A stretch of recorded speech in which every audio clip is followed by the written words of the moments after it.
여러분, 제가 오늘 여러분 한 분 한 분을 축복하고 말씀을 선포하겠습니다. 아멘 하시면 복이 임할 줄로 믿습니다. 행복하십시오. 성령 충만하십시오. 아멘.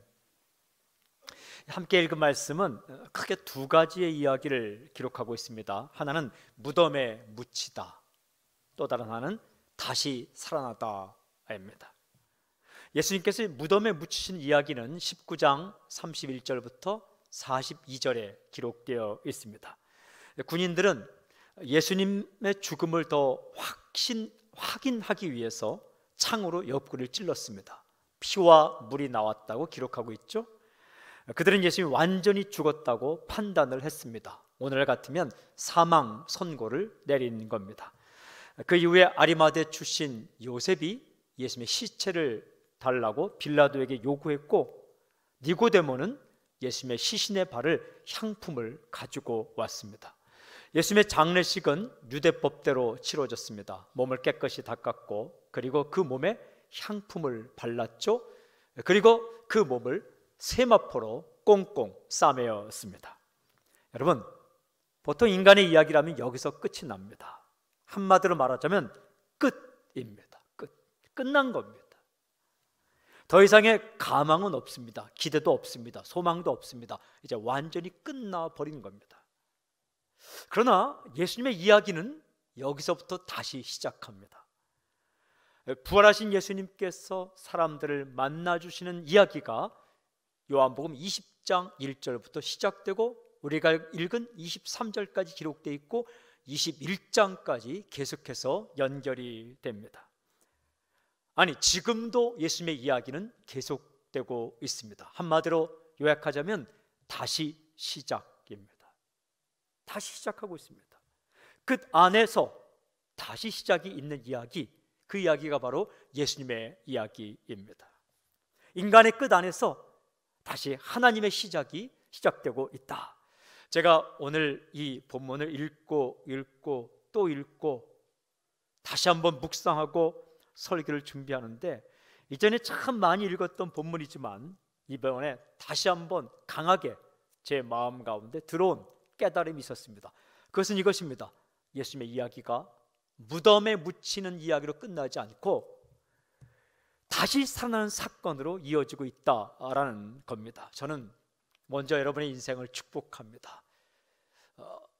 끝나버린 것 같은 그런 일, 끝나버린 것 같은 관계, 혹은 다 끝난 것 같은 그런 인생 있다면 오늘 주님께서 다시 시작하시는 놀라운 사건을 경험하는 역사 있길 주님을 선포합니다. 끝 안에서 다시 시작하시는 그 이야기, 그것이 바로 예수님의 이야기죠. 이렇게 제가 예수님의 이야기를 요약할 수 있습니다. 끝나버린 것 같은 막다른 길에서 새로운 시작의 문이 열리고 있다. 끝나버린 것 같은 막다른 길에서 새로운 시작의 문이 열리고 있습니다. 그 예수님, 살아나신 예수님께서 울고 있는 마리아를 만나 주십니다. 그것이 바로 오늘 읽은 20장 1절부터 18절까지 기록되어 있고, 제자들이 두려움에 휩싸여 무서워하며 모여있을 때에 그 제자들을 찾아가서 만나 주십니다. 그 내용이 19절부터 23절까지 기록되어 있습니다. 그런데 오늘 말씀 가운데 살아나신 예수님께서 제자들을 다시 만나 주시는 이야기, 요한복음 20장 19절부터 23절까지 읽어보면 마음에 아주 강하게 들어오는 예수님의 말씀이 있습니다. 그 말씀이 바로 21절에 기록된 이 말씀입니다. 나도 너희를 보내노라. 나도 너희를 보내노라. 예수님께서 제자들을 보내시고 계셨습니다. 파송하고 계신 겁니다. 어디로 보냅니까? 세상으로 보내시고 계셨습니다. 예수 사건은 십자가의 죽음으로 이야기가 끝나는 것이 아니라 다시 살아나신 예수님께서 제자들을 세상으로 파송하는 이야기로 매듭을 짓고 있죠. 저는 오늘 나도 너희를 보내노라, 예수님 말씀에 집중해서 메시지를 선포하겠습니다. 나도 너희를 보내노라. 여러분, 이 말씀에서 가장 중요한 동사가 하나 있어요. 무엇이 가장 중요할까요? 보내다라는 동사가 가장 중요한 이 단어입니다. 보내다. 하나님이 계시죠. 하나님 아버지가 계십니다. 그 아들이 예수님이시죠. 그리고 하나님과 아들 외에 또 한 분 계신데 성령님이 계시죠. 많은 사람들은 하나님 아버지와 아들 예수님 그리고 성령님 세 분이 하나다라는 의미로 삼위일체라는 말을 사용합니다. 원래 삼위일체는 성경에 나와 있진 않은 용어입니다. 그러나 하나님과 아들 예수님과 성령님이 함께 하나다라는 의미로 삼위일체라고 말하죠. 그런데 여러분, 그런 용어를 쓰지 않더라도 하나님 아버지와 아들 예수님과의 관계에서 일어난 사건 가운데 가장 위대한 사건이 무엇인가? 그것은 하나님께서 아들 예수님을 이 세상으로 보내신 사건입니다. 이건 세상을 창조한 사건만큼이나 더 위대한 사건입니다. 예수님이 이렇게 말씀하셨어요. 오늘 21절에 아버지께서 나를 보내신 것 같이 나도 너희를 보내노라. 하나님 아버지께서 나를 세상으로 보낸 것처럼 나도 너희를 세상으로 보낸다. 여러분, 하나님은 왜 예수님을 이 땅에 보내셨습니까? 사람을 살리라고 보내셨습니다. 어떻게 보내셨습니까? 전권을 다 주었습니다. 모든 권한을 다 주었습니다. 어떤 마음으로 보냈습니까? 신뢰하는 마음으로 보내셨습니다. 하나님께서 아들 예수님을 이 땅을 보내시면서 좀 믿지 못하겠는데 그런 마음을 가졌을까요? 아닙니다. 신뢰의 마음으로 전권을 주어서 그리고 파송하셨습니다. 예수님께서 이렇게 말씀하십니다. 아버지께서 나를 보내신 것 같이 그런 방식으로 그런 마음으로 나도 너희를 세상에 보낸다. 어떤 마음으로 보내실까요?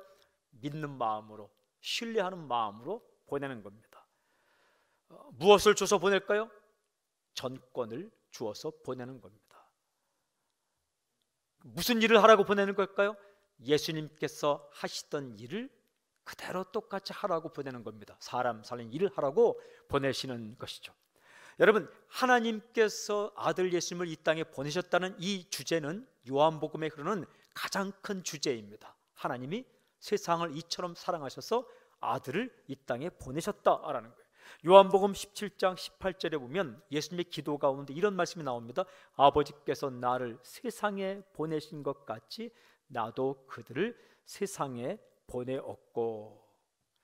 우리 성경 읽다 보면 사도라는 말이 나옵니다. 영어로 어퍼슬이라고 그러죠. 사도, 헬라어로는 아포스톨로스라고 하는데 사도란 뜻이 무엇일까? 그것은 보냄을 받은 자라는 뜻입니다. 엄밀히 말하자면 크리스찬들은 다 사도입니다. 예수 믿는 사람 가운데 일부만 사도가 아니라 모든 그리스도인이 예수님께 보냄받아서 세상 속에서 사람을 일으키고 살리라고 보냄받은 사도라는 거죠. 예수님께서 제자들을 부르시고 그들을 만나셔서 하신 말씀, 나는 너희를 세상 가운데 보낸다라고 말씀하셨습니다. 사랑하는 여러분, 우리는 세상으로부터 부름을 받았지만 세상으로 보냄받은 사람들입니다. 사는 게 힘들 때가 있죠. 어려울 때가 있죠. 우리가 살 곳은 세상입니다. 우리 이렇게 예배당에 모여서 예배드리죠. 진짜 예배는 언제 시작되는가? 이 예배가, 모여서 드리는 예배가 끝나고 저 문을 열고 당신이 있는 세상으로 갈 때 진짜 예배가 시작되는 겁니다. 주님께서 그렇게 여러분을 부르시고 또 보내신다는 거예요. 어디로 보내는가? 우리는 선교라 생각하고 보낸다라고 생각하면 멀리 보내는 것만 생각해요. 이런 설교 들으면 아프리카 가야 될 것 같아요. 안 가면 죄송하고, 아프리카는 못해도 동남아까지는 가야 될 것 같이 생각돼요. 그런데 정말로 주님께서 우리를 보내실 때 어디로 보내신가? 멀리 보내는 게 아니라 세상 한복판으로 보내셨다는 거예요. 그 세상 한복판이 어디인가? 당신이 있는 그 자리, 당신의 가정, 당신의 직장 있는 그 자리, 그 자리는 우연히 가게 된 게 아니라 예수님께서 당신을 그 자리에 보냈다는 거예요. 당신이 만나는 그 사람, 그 사람에게 당신을 보내준 거예요. 당신이 맡고 있는 그 일, 그 일을 맡도록 보내신 거죠. 굉장히 중요한 거예요. 내가 있는 그 자리, 내가 만나는 그 사람, 내가 맡고 있는 그 일이 주님께서 당신을 보내신 곳이고 또 보내신 사람이고 또 맡겨주신 일이다라는 거죠. 중요한 질문이 있어요. 아주 중요한 질문. 오늘 설교의 주제가 되는 질문. 예수님은 제자들을 세상으로 보내시면서 무엇을 약속하시는가? 예수님은 제자들을 세상을 보내시면서 무엇을 약속하시는가? 오늘 부활하신 주님께서 제자들을 만나 이야기하는 것을 읽어보면 중요한 세 가지 단어가 눈에 들어옵니다. 이 세 가지 단어가 중요합니다. 첫째는 평강, 두 번째는 성령, 세 번째는 죄라는 단어입니다. 주님의 약속은 이 세 단어와 연관이 되어 있습니다. 부활하신 예수님께서 제자들을 세상에 보내시면서 이 세 가지 단어를 사용하여 약속하시는데, 저는 오늘 이 주님의 약속을 여러분 메시지 선포하겠습니다. 첫째는 평강이 있을지어다 라고 말씀하셨어요. 샬롬이란 말입니다. 히브리 말로 샬롬 하면 평안이 있길 바래 라는 말씀. 예수님은 제자들을 파송하면서 평강을 약속하셨습니다. 여러분, 세상 살다 보면 얼마나 힘든 일이 많습니까? 근데 예수님은 내가 너에게 평강을 주겠다라고 약속하셨어요. 20장 19절 이렇게 기록되어 있어요. 우리 성경 읽겠습니다. 요한복음 20장 19절 우리 함께 시작. 이날 곧 안식 후 첫날 저녁 때에 제자들이 유대인들을 두려워하여 모인 곳에 문들을 닫았더니 예수께서 오사 가운데 서서 이르시되 너희에게 평강이 있을지어다. 제자들이요 문을 걸어 잠그고 있는 거예요. 문을 꽉 걸어 잠그고 있는 거예요. 왜 잠궜을까요? 두려우니까. 무엇이 두려워요? 유대인들이 잡혀서 죽을까 봐 두려운 거죠. 제가 신혼 때에 강도가 저희 집에 들어왔었어요. 어쨌든 그 도망을 가서 제가 경찰에 신고했어요. 112. 저는 어릴 때 교육을 받았어요. 범죄 신고는 112, 화재 신고 119, 뭐 간첩 신고는 뭐 이렇게. 근데 정말 그 배운 게 중요하더라고요. 탁 강도가 들어오자마자 제가 얼른 방으로 들어가서 문을 잠그고 아내를 데려다 놓고 잠그고 그 강도들이 막 저의 문을 따려고 할 때 다른 것보다도 112를 눌렀어요. 주소를 불렀어요. 서울시 뭐 광장동 몇 번 여기 강도가 왔습니다. 딱 하고 끊었어요. 그리고는 문을 막 열려고 할 때 버텼어요. 그런데 경찰이 오는 거예요. 몇 분도 안 돼. 한 1, 2분 정도 사이렌 쫙 울리면서 가까이 있는 경찰이, 그들이 그 경찰 소리를 듣고 도망을 쳤어요. 그때 이후부터는 버릇이 생겼는데 문을 걸어 잠그고 있는 거예요. 더운 여름날 엄청 더웠어요. 2층 집에 2층에 새를 들어 살았는데 어마어마하게 더운 거야. 근데 그냥 문을 꼭 걸어 잠그고 있는 거야. 무서워서. 그래도 문을 열어놓으면 강도가 들어올까 봐 두려운 거예요. 한번 당하고 나니까 정말 요즘에도 문 걸어 잠그고 있어요. 함부로 안 열어줍니다. 이 두려운 마음. 제자들이요 자신의 스승 예수님이 유대인들에게 잡혀서 로마 군병에 넘겨지고 죽었거든요. 겁나는 겁니다. 나가 돌아다니기가 겁이 나는 거예요. 그래서 그새 문을 걸어 잠그고 온성의 문을 닫았고 유대인들을 두려워하여 함께 모여 있었다. 그때에 예수님께서 그 자리에 오신 겁니다. 그리고 첫 번째 인사가 무엇입니까? 너희에게 평강이 있을지어다 라고 말씀하셨어요. 네. 간단한 샬롬. 샬롬. 이스라엘 백성들은 인사말이 샬롬이었어요. 그게 평강이 있을지어다. 아침에도 인사, 점심에도 인사, 저녁에도 인사. 얼마나 샬롬을 좋아하는지 이스라엘 수도의 이름이 예루살렘이에요. 그 당시에 예루는 이른 도시고 샬렘은 평화예요. 평화의 도시란 뜻이에요. 예루살렘, 평화. 사람 만나면 우리가 인사하는 것처럼 안녕, 안녕 하는 것처럼 이스라엘 백성은 샬롬, 샬롬, 샬롬 인사한 거예요. 그런데 오늘 예수님께서 그 인사말을 쓰고 있는데, 여러분, 이 인사말은 평상시에 사람들이 아무 생각 없이 안녕하는 것과 똑같은 의미일까요? 굉장히 다른 거예요. 저는 우리가 인사할 때 꼭 대답하고 싶은 게 있어요. 지나가다가 어떤 사람이 밥 먹었니? 물어보고 가요. 밥 먹었어? 인사말이죠. 그냥 잘 지내 이런 거 인사말. 저는 그때 밥 안 먹을 때가 있거든요. 그냥 대답하고 싶어요. 밥 안 먹었습니다. 사주실래요? 한번 말하고 싶은데 그냥 그 대답 없이, 대답 듣지 않고 지나갈 때가 있어요. 또 안녕하세요? 안녕 안 할 때가 있거든요. 그래서 오늘은 안녕 안 하는데 어떻게 좀 도와줄래요? 하고 싶은데 그냥 지나가요. 안녕하세요? 그냥 빨리 지나가요. 대답도 안 듣고. 그게 잘못됐던 거 아니라 그게 인사예요. 평상시 인사가 그렇습니다. 안녕하세요? 이거는 안녕하냐 안 하냐 궁금한 게 아니라 그냥 만나서 인사하는 겁니다. 밥 먹었어? 인사말이죠. 그런데 생각해 보십시오. 똑같은 인사말인데 내가 정말 큰 일을 당했어요. 큰 교통사고를 당했다. 그런데 나를, 그 소식을 듣자마자 누가 달려와서 안녕? 물었다. 괜찮아? 물었다. 이건 의미가 다르죠. 이거 그냥 한 번 하고 지나가는 얘기가 아니라 진짜 괜찮냐고 물어보는 거죠. 내가 정말 바빠서 밥 먹을 겨를이 없었는데 나의 부모님이 밥 먹었어? 물어본다. 이건 다른 의미죠. 똑같은 단어와 똑같은 어순과 똑같은 말이지만 다른 의미죠. 예수님의 이 인사는 달랐던 거예요.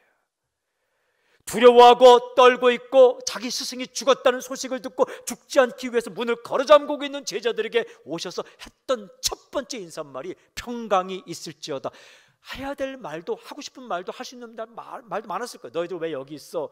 이 바보같이 왜 여기 있어? 왜 두렵고 떨고 있어? 내가 죽었다고 살아난다는 말을 했잖아. 그런 말씀하지 않고 평강이 있을지어다. 특별한 의미예요. 제자들이 세상에 파송되어서 살아갈 때 진정 있어야 될 것이 무엇인가? 그것은 평강이라는 거예요. 평강, 샬롬. 예수님은 이전에 약속하셨어요. 요한복음 14장 27절에 평안을 너희에게 끼치노니 곧 나의 평안을 너희에게 주노라. 내가 너희에게 주는 것은 세상이 주는 것과 같지 아니하니라. 너희는 마음에 근심하지도 말고 두려워하지도 말라. 우리가 얼마나 많이 근심합니까? 얼마나 많이 두려워합니까? 그런 제자들에게 예수님은 약속하셨어요. 내 평안을 주겠다. 저는 선포합니다. 오늘 예수님께 주시는 평안이 당신의 마음 가운데 충만하게 임하기를 주님을 선포합니다. 두려울 때가 얼마나 많습니까? 떨릴 때가 얼마나 많습니까? 근심되는 일이 많을 때가, 생길 때가 얼마나 많습니까? 그때 예수님께서 약속하셨어요. 내가 너희에게 평강을 주겠다. 평강이 있을지어다. 힘들고 마음이 어려울 때는 자신의 가슴에 손을 얹고 이렇게 선포하십시오. 평강이 있을지어다. 평강이 있을지어다. 평강이 있을지어다. 저는 당신의 얼굴에 그 평안이 묻어나길 바랍니다. 마음의 평화가 있고 얼굴에 평화가 있고 관계에 평화가 있고. 문제가 없는 게 평안이 아닙니다. 문제가 있지만 예수님께서 함께 하실 때 진짜 평안이 오는 거죠. 이 마음이라는 게 참, 이게 우리가 관리하기 힘든 게 마음이에요. 이 마음이요, 내가 꽉꽉 묶어둬도 좋은 사람 만나면 그 마음이 그 사람에게 막 갑니다. 그거 아십니까? 막 사랑의 감정이 생길 때 이걸 막을 수가 없어요. 이게 마음이라는 게 그래요. 떨어지지 않도록 끈으로 묶어놔도 힘든 일 만나면 마음이 뚝뚝 떨어집니다. 마음이 떨어진 걸 낙심이라 말하죠. 낙심. 뚝뚝 떨어지죠. 뚝뚝 떨어지죠. 마음이 왔다 갔다 하는 걸 근심이라 말하죠. 두 갈래로 갈라진다.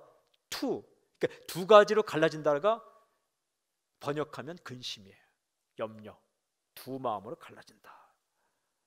이게 마음을 하나로 가지고 있어야 되는데 두 마음으로 막 갈라지죠. 의심이 생기기도 하고, 사랑하고 싶은데 막 미움이 생길 때도 있고, 저 강하게 나가고 싶은데 마음이 막 떨리기도 하고 그럴 때가 있죠.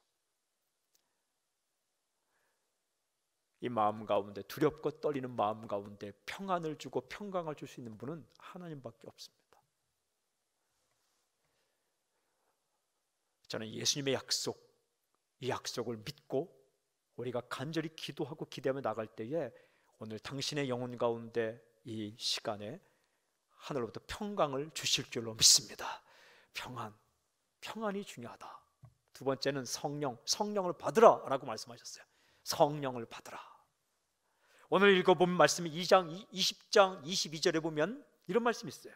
20장 22절에 이 말씀을 하시고 그들을 향하사 숨을 내쉬며 이르시되 성령을 받으라. 예수님의 제자들이 세상 속에서 예수님이 하시던 일을 잘할 수 있는 비결이 성령님에게 있습니다. 눈에 보이지 않지만 이 자리에 성령님이 함께 계시죠. 예수님은요, 십자가에 죽으시기 전에 성령님에 대해서 참 여러 가지 말씀을 하셨어요. 요한복음은 특별히 성령님에 대한 말씀이 참 많아요. 여러분, 성령님에 대해서 다른 이상한 것 가지고 연구하지 마십시오. 체험이 중요하지만 체험 가지고 성령에 대한 생각을 정립해서는 안 됩니다. 제가 오늘 기도원에서 나온 두꺼운 책을 읽어봤는데 자기가 경험한 것을 쭉 써놨는데 성경에 맞는 것도 있고 안 맞는 것도 있더라고요. 성령님에 대해서는 성경을 따라 믿으면 됩니다. 성경을 따라 믿으면 성령에 대한 사건, 은사 사건도 다 나오고 다 기록되어 있어요. 우리가요, 성경을 안 읽었을지 성경 읽으면 성령님에 대해서 얼마나 많이 기록되는지 몰라요. 제가 관심에서 성령님에 대한 기록만 찾았는데 이만큼을 찾았어요. 근데 예수님께서 특별히 성령님에 대해서 가장 많이 말씀하신 것을 기록한 성경이 요한복음입니다. 요한복음에서 두 군데만 제가 읽겠습니다.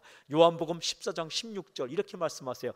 그가 또 다른 보혜사를 너희에게 주사 영원토록 너희와 함께 있게 하시니, 영원토록 너희와 함께 있게 한다. 영원토록 이 말씀 무슨 뜻이냐? 성령님은 한 번 오시면 떠나지 않는다라는 말씀. 성경입니다. 성경에는 어떻게 예수님께서 말씀하셨는가? 성령님이 한 번 너에게 오시면 절대로 너를 떠나지 않는다. 언제까지 함께 하시는가? 당신이 죽을 때까지 함께 계십니다. 언제까지? 천국 갈 때까지 영원토록 함께 계십니다.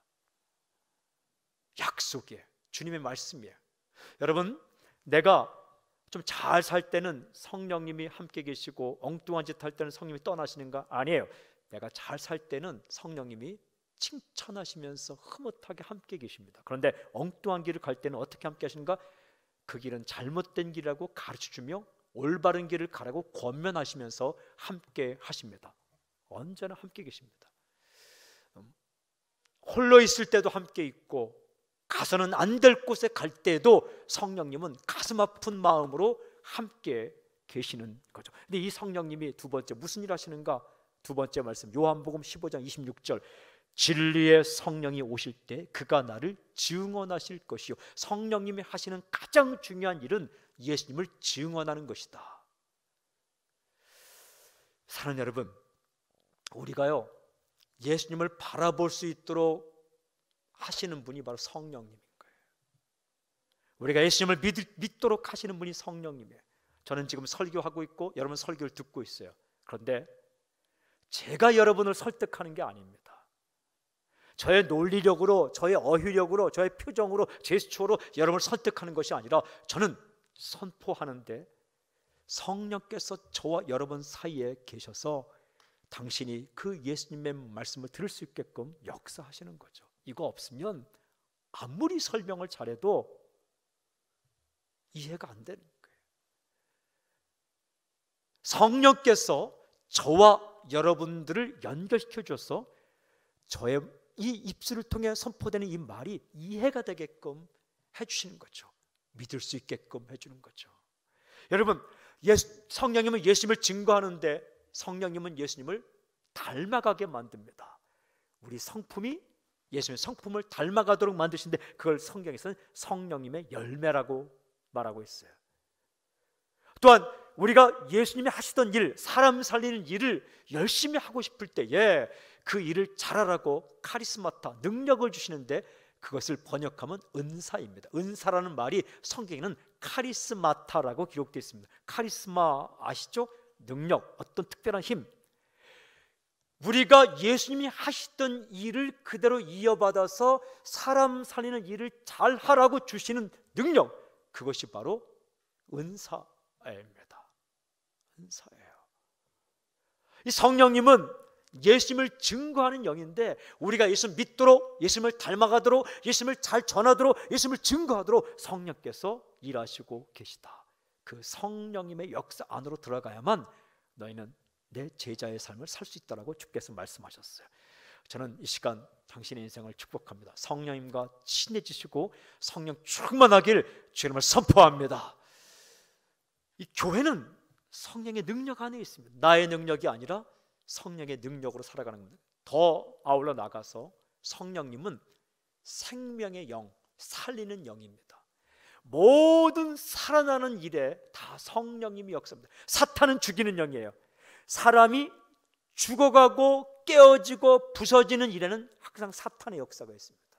그러나 사람이 살아나고 일어나고 용기를 얻고 희망을 가지고 다시 한번 달려가는 일에는 다 성령님이 역사합니다. 그러므로 여러분 이렇게 기도하십시오. 성령님, 나의 지성과 의지와 감성 가운데 기름을 부어주십시오. 어떤 일할 때 비단 교회 와서 손을 들고 찬양하고 기도하고 말씀 읽을 때뿐만 아니라 당신의 일상적인 삶을 살 때에도 성령님이 역사하시면 당신을 통해 살아나는 것입니다. 예를 들어 봅시다.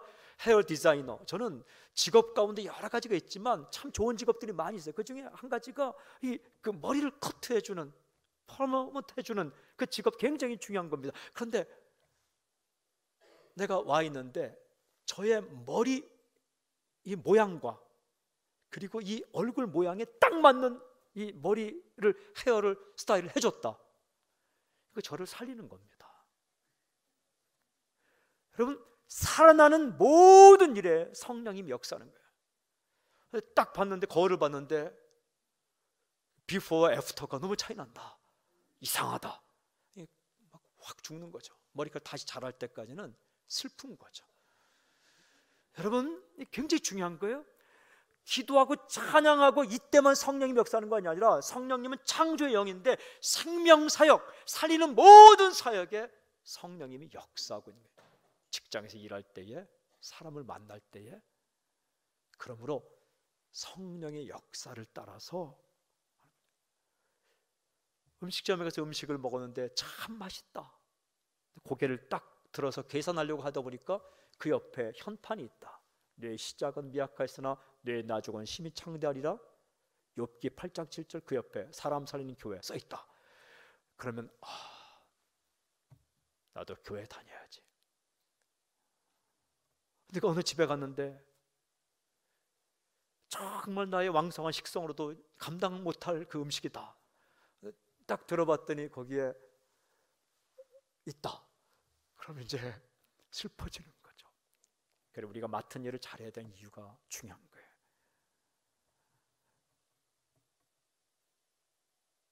그 맡은 일을 잘해야 되는 이유가, 그때 성령님의 도우심이 필요한 겁니다. 말 한마디, 표정 하나, 결정 하나, 행동 하나가 사람을 살릴 수 있다는 거죠.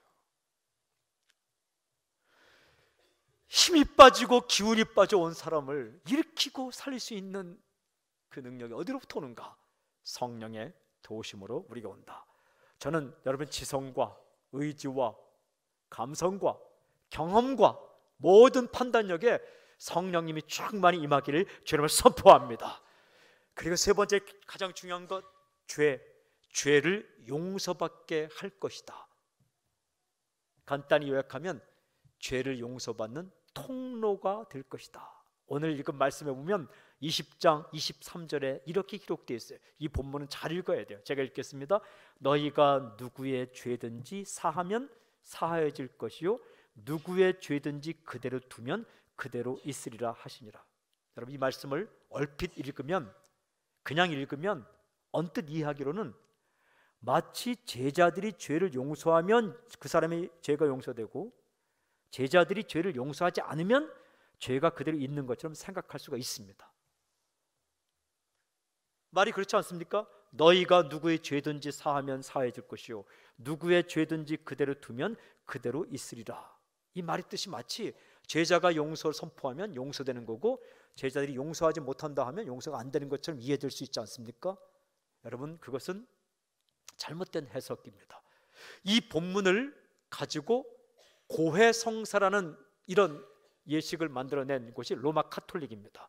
로마 카톨릭에 보면 사람이 와서 죄를 고백하죠. 누구에 고백합니까? 신부님께 고백하죠. 나는 이런 죄를 지었습니다. 이런 죄를 지었습니다 하면 문을 이렇게 열고 있다가 내가 네 죄를 사하노라 이렇게 선포를 해주죠. 성경의 대전제는 무엇인가? 성경의 대전제는 이것입니다. 죄를 용서하는 권한은 인간에게 있지 않고 하나님께 있다. 이게 대전제입니다. 죄를 용서할 수 있는 권한은 인간에게 있지 않고 하나님께 있다. 그러므로 사람의 죄를 용서하는 것이 아니고 하나님만이 사람의 죄를 용서할 수 있는 거죠. 그러면 이 본문은 어떤 의미인가? 이 본문을 정확하게 의미를 살리고 느낌을 살려서 번역하면 이런 뜻입니다. 제자들이 죄 용서에 대한 소식을 선포하면 그 소식을 듣고 그 죄 용서함의 방법을 믿고 받아들이면 그 사람의 죄는 용서될 것이고, 죄 용서의 방법을 선포했음에도 불구하고 그 방법을 받아들이지 않고 있으면 그의 죄는 그대로 있을 것이다 라는 의미입니다. 그런데 그럼 제자들의 특권은 무엇인가? 제자들의 사명은 무엇인가?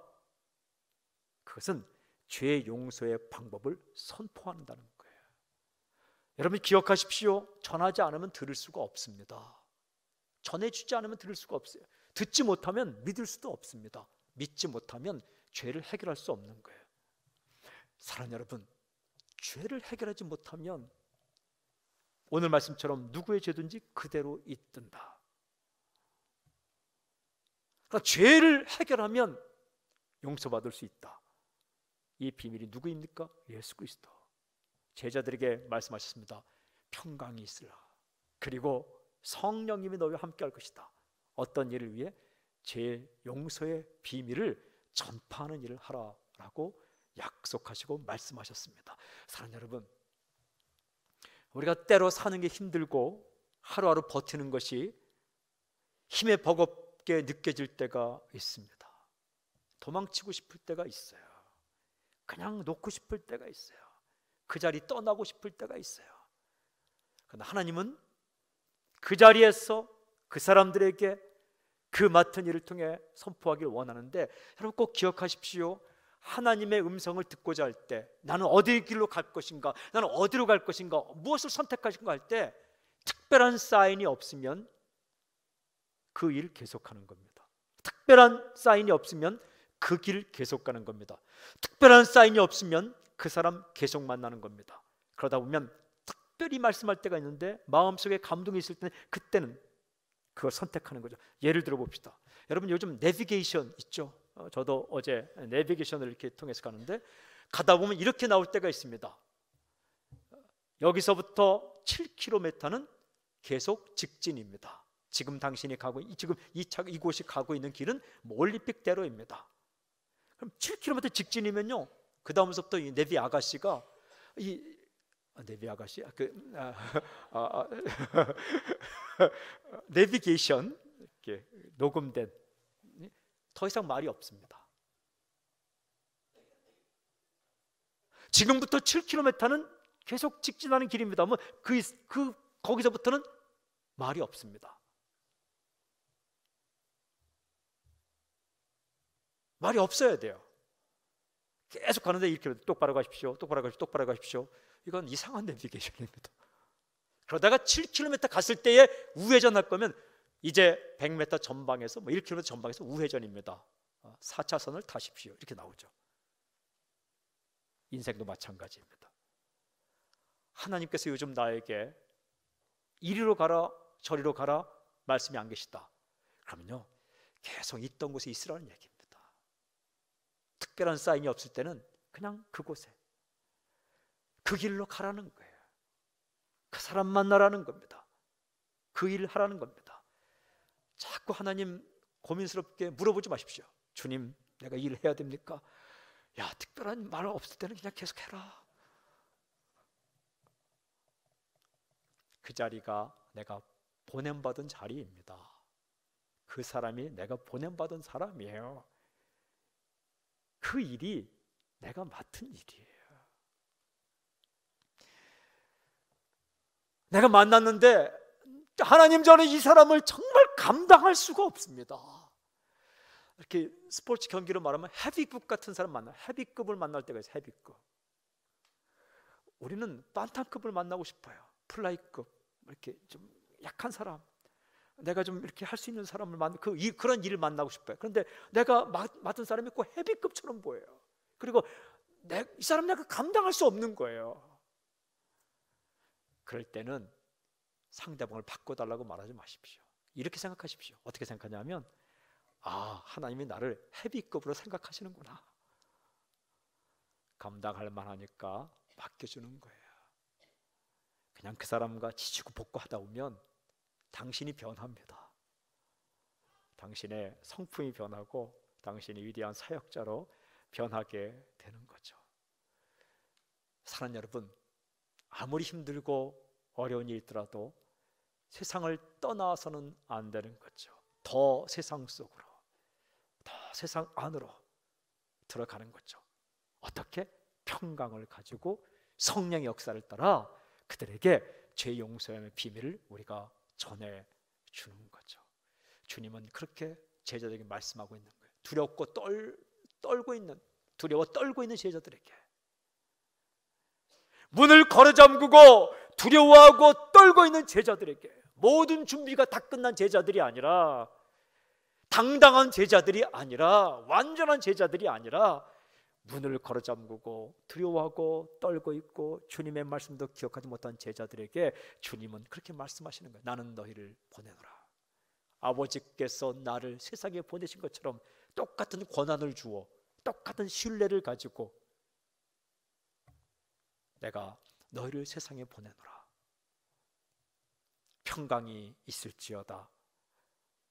성령을 받으라. 너희는 죄 용서의 통로로 쓰임 받을 것이다. 이 말씀하시면서 보내셨습니다. 여러분, 주님은 동일하게 당신을 세상 한복판으로 보내십니다. 내일 월요일 출근할 사람이 있다면 힘을 내요. 주님 보내신 그곳으로 가십시오. 근데 월요일 일하는데 갈 곳이 없다. 직장을 달라고 기도하십시오. 오늘 예배 드리고 바로 또 직장으로 갈 사람이 있다면 하나님이 나를 이곳으로 보내셨다는 확신을 가지고 파송받은 사람으로 그렇게 가십시오. 그 사람에게 가십시오. 당신의 가정에 들어갈 때, 집에 들어갈 때 그냥 죽은 사람처럼 들어가지 말고 문을 열고 이것이 내 사역지다. 나는 이곳으로 보냄받았다. 평강이 있을지어다. 외치면서 이렇게 들어가십시오. 평강이 있을지어다 라고 외치며 들어가십시오. 그 자리, 그 사람, 그 일 우연히 만난 거 아닙니다. 주님께서 당신을 그 자리, 그 사람, 그 일로 보내셨습니다. 저는 당신의 마음 가운데 오늘 하늘로부터 평강이 철철 흘러넘치기를 바랍니다. 그리고 성령 충만할지어다. 당신을 통해 누군가가 예수님 믿고 살아나는 역사가 있길 저는 선포합니다. 할렐루야, 할렐루야. 기도하겠습니다. 하나님 아버지, 우리를 불러주시고 보내주셔서 감사를 드립니다. 우리 사랑하는 성도들 마음 가운데 평강이 임하게 하여 주시옵소서. 성령 충만하게 하여 주시옵소서. 그리고 하나님, 우리를 통해 죄 용서함의 복음 예수 그리스도가 전파되는 역사가 있게 해 주시옵소서. 예수님으로 감사하며 기도하옵나이다. 아멘. 다시 한번 살아계신 주님을 찬양합니다. 아멘.